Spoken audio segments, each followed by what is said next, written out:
वर्धा जिल्ह्यात काल संध्याकाळी आकाश काळवळलं आणि क्षणार्धात जोरदार वादळी पावसाने हजेरी लावली। कसलीही पूर्वसूचना नसतानाही अवकाळी पावसाने गावकऱ्यांची आणि शेतकऱ्यांची धांदल उडवून दिली।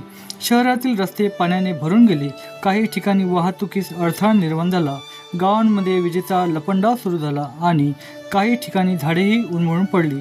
शेतात उभं असलेले सोयाबीन, कपाशी आणि भाताचं पीक या अवकाळी पावसाने धोक्यात आलंय। शेतकऱ्यांच्या चेहऱ्यावर चिंता स्पष्ट दिसत होती। पाऊस हा शेतीसाठी आवश्यक आहे, पण असा अचानक आलेला पाऊस नुकसानकारक ठरू शकतो। वर्ध्यातील जनतेने सुरक्षित राहावे आणि प्रशासनाने मदतीसाठी पुढे यावे हीच अपेक्षा।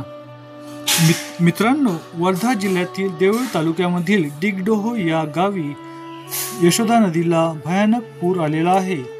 या पुरामध्ये येथील स्मशानभूमीत लोक अडकलेले आहे। बघू शकता तुम्ही या व्हिडिओमध्ये लोक या स्मशानभूमीत अडकलेले आहे आणि त्यांना काढण्याकरता तेथील नागरिक व प्रशासन पुढे सरसावलेलं आहे। अजूनही पावसाचा जोर चालूच आहे आणि पुराचा वेढा आहेच।